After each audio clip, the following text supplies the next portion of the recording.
Hey guys, what's up? Mike's here. Mike's DVDs and Blu-rays has returned with another episode.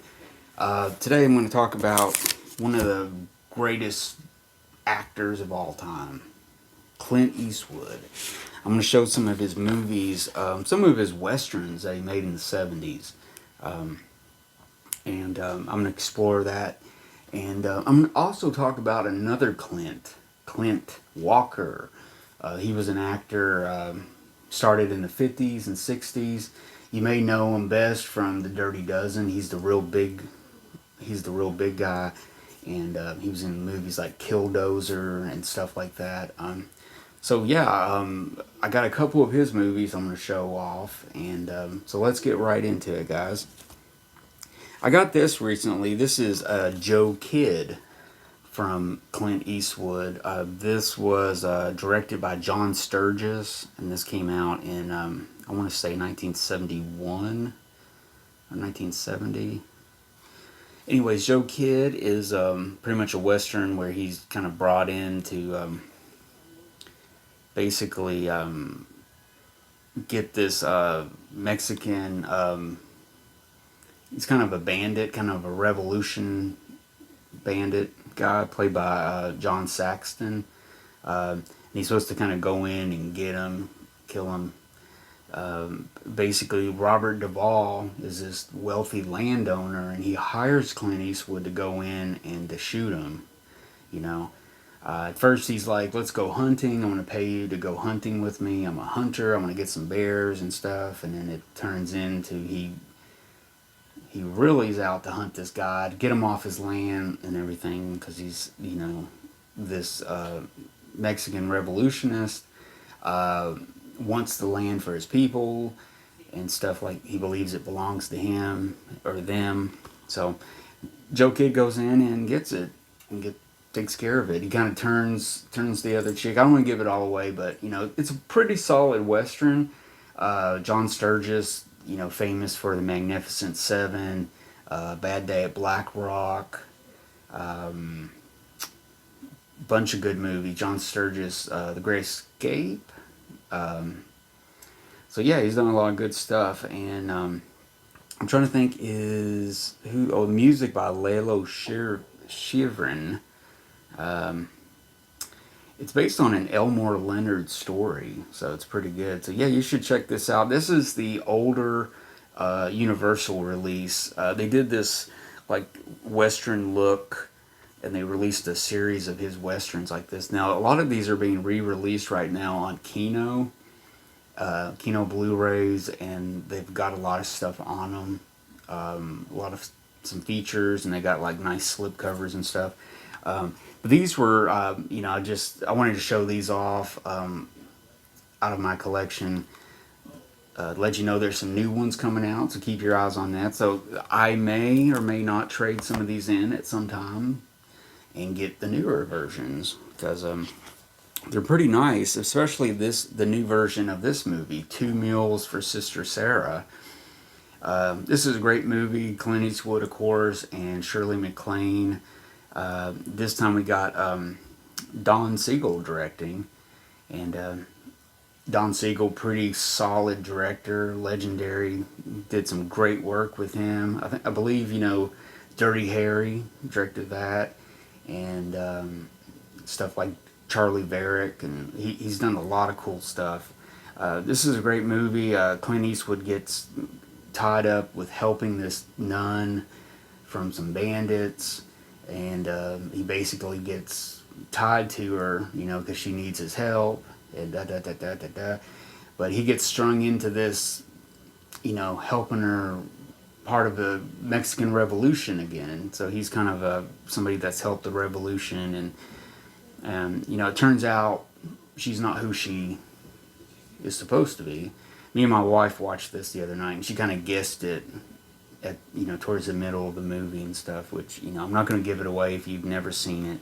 But again, this is another movie just like the Joe Kidd release. It's the same design and everything. And there's a big deluxe version of this that's come out also on Kino. and it's got, again, slipcase and a lot of special features on it and stuff. So they're supposed to be restored and everything, so they're really nice. So yeah, I might trade those in for that. There's also some other Clint Eastwood movies coming out on Kino. Movies like The Beguiled. What else is coming out? Play Misty for Me. A lot of Clint Eastwood's early 70s stuff is coming out in deluxe packages and stuff. The next movie, Clint Eastwood. This is Hang 'em High. I'm trying to think, did he direct this one? Oh yeah, Ted Post directed this one. Hang 'em High, really good movie. They hung him. This group of people, they hung him. Crooked lawmen, he got railroaded and hung him and everything. Somehow or another, he gets out. He escapes. He doesn't die, and it's basically a revenge tale. He gets all those people and stuff, and it's really good. It's a great, solid, dark western. Shoot them up, kill them, hunt down the people that did you wrong. Great movie. Great, premise that's been in a lot of movies. But highly recommend this. I'm not sure. I think there's some other updated versions of this. MGM releases this like periodically, just like The Good and Bad and the Ugly, and you'll see multiple different releases of it. Now this is a newer release that came out in 2011. So it's almost 10 years old. So there may be a newer version of this, and they may be re-releasing this too. Not through Universal though, but I think there's a newer version of it. And finally, for Clint Eastwood here, we got a double feature. I showed this in my Gene Hackman video, but this is the Unforgiven and the Outlaw Josie. This is a 2-pack, 2 for 1. Great. It's got special features on both movies. I mean, Unforgiven's a great modern day Western. Like I said in the Gene Hackman video, I saw it in the theater. It was great to see such a beautiful Western on screen. It won Best Picture, Director, all that stuff. Gene Hackman won that. So it's a solid, great movie. The Outlaw Josie Wells, directed by Clint Eastwood, and that was around 1976 when that came out. And I'm trying to think.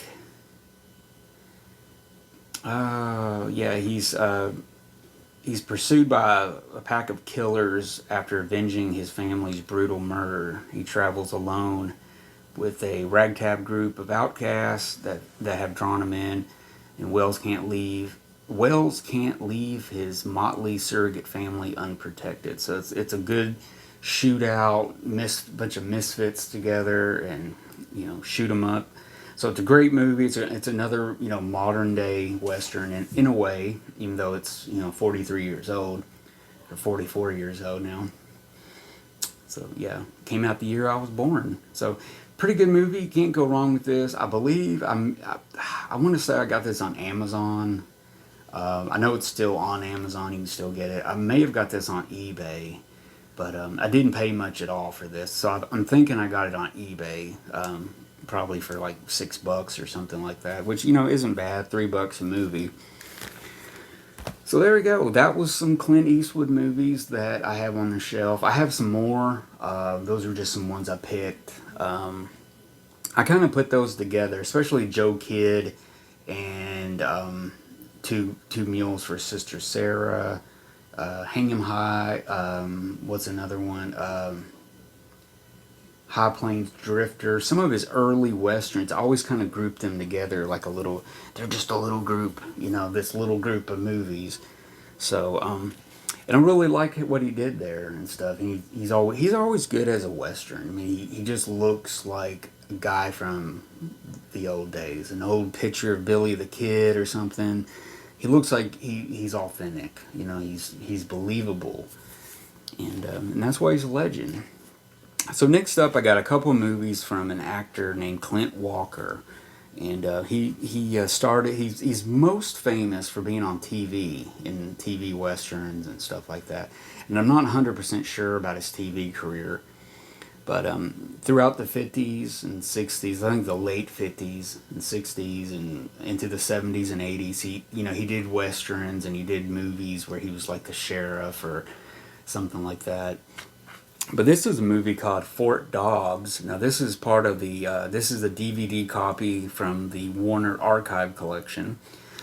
Fort Dobbs was a 1958 movie, and it's basically, is he a hero or a killer? Clint Walker fights Indians and his past in the perilous West in Fort Dobbs. So yeah, it's kind of a fighting Indians. He's got a dark past. He's got some secrets. There's a woman involved, which would be the lovely Virginia Mayo. It's got a very young Brian Keith. A great Max Steiner score. Max Steiner just makes some of the most beautiful film scores ever, especially his 1930s 30s film scores, like for Captain Blood and stuff like that, for Warner Brothers. This is a Warner Brothers picture. It's directed by Gordon Douglas. I think he would go on to direct some good stuff in the 70s. So yeah, it's a good movie. I took a chance on it. I really had no idea what it was. I bought it on name alone, Clint Walker. So God, it's pretty good movie. It's pretty solid. I mean, you may say it's pretty standard Western, but Clint Walker has a certain charisma about him and stuff. So he's watchable and everything, even with the bad script, and stuff. But he's got some good stuff going for him in that one. Next up is a really interesting movie. It's a Western, but I almost want to say this is kind of like a cult classic in a way. I want to kind of put that in. It kind of sticks out in the Western genre. It's kind of like Johnny Guitar. It's a Western, but it's got all these cult elements going on about it, and it kind of sticks out more, and it's not exactly just a Western. You know what I mean? The movie I'm talking about is More Dead Than Alive. Now, this is a Kino DVD release, and what's cool about this is a 1969 movie. It's in color. It's a 1:8:185 aspect ratio. It's got Vincent Price in it, which is pretty cool. It's got Anne Francis, who's very lovely, who you may remember from Forbidden Planet. And it's directed by Robert Spar. It's got Mike Henry's in this movie, Beverly Powers, Paul Hampton. So it's a very interesting movie about Clint Walker plays a character named Killer Kane, and he was in jail, and he was like this bad guy. He busts out of jail. He's trying to be a different guy. He's trying to start over in life. So he kind of hooks up. He comes to this town. He kind of hooks up with Vincent Price in a way. He's trying to get him for his sideshow. He's got kind of like a little carnival sideshow going, and he recognizes him as Killer Kane. He knows his secret. He's not going to tell anybody, but he's like, work for me. And Clint Walker doesn't know if he can trust him all the way. He says no at first, and he kind of hooks up and stuff. So Vincent Price has some connections and stuff. So eventually he works for him. And it's a pretty twisted kind of movie. It's kind of odd. It almost sticks out. It almost looks like a TV show in a way. It's a nice, clear, sharp print. The print looks really well. So I'm saying it only says it's newly remastered in high definition. So I don't know if it was restored or anything, but it looks really good. So I highly recommend this, actually, if you want to take a chance on maybe a Western that's got some oddity to it and stuff. I would almost stick this in with some cult movies, just the odd movies. This would be kind of a cool midnight movie or something like that, only because it's got Vincent Price in it, and his character kind of has this little edge to it. So it's a really interesting movie. And it's got some bonus stuff. It's got an interview with Clint Walker, which is really pretty good. It's got the infamous Killer Kane, which is a small feature. And it's got the trailer on there. So I highly recommend you pick that up. And these Clint Eastwood movies, highly pick any of those up. They're all great movies. But keep your eyes out for those new Kino remasters on Blu-ray. I believe they just came out as this is November 2020 that I've made this video. I believe they just came out this month. So they're hot off the press. And they got slipcovers, which, you know, usually Kino releases don't have slipcovers. So maybe they're just for the first so many thousand made. Because I look for that title to be, you know, in production for a while. I don't think it's going to go out of print anytime soon. So I would go out there and get that. So yeah, great westerns here. Clint Walker, somebody to discover. There's still some more movies out there. A lot of his movies I've researched are kind of hit or miss. He's made some really good ones. I think Fort Dobbs isn't exactly one of his best movies, but it's definitely a good introduction to his character of who he kind of is in his movies. But yeah, do some research, find some movies by him and stuff. But he's made a ton of stuff, and that's all the Clint Walker I have. Well, I have him on The Dirty Dozen to have that movie, and I think he was in something else, and I just can't put my finger on what it is. And he was in that, and for all these years, I never made the connection that he was the big guy in Dirty Dozen, the Dirty Dozen movie. So pretty cool. So yeah, there you go, guys. If you haven't already subscribed to my channel, subscribe, hit that bell, the notification bell, so that you are notified when I release a video. And if you like this episode, give me a big old thumbs up. And comment if you have any comments about Clint Walker or even Clint Eastwood. So this is the two Clints episode, which I don't think that has a good ring to it. So I'll think of something to call it. So until next time, guys, I am Mike. Watch good movies. Go out there and discover somebody. Discover an actor. Discover a director. And check out all their movies and see where that discovery leads you, because you can discover all kinds of other movies and actors and stuff. So it's really cool. So until next time, guys, I'm Mike. Be safe out there, and I will see you later.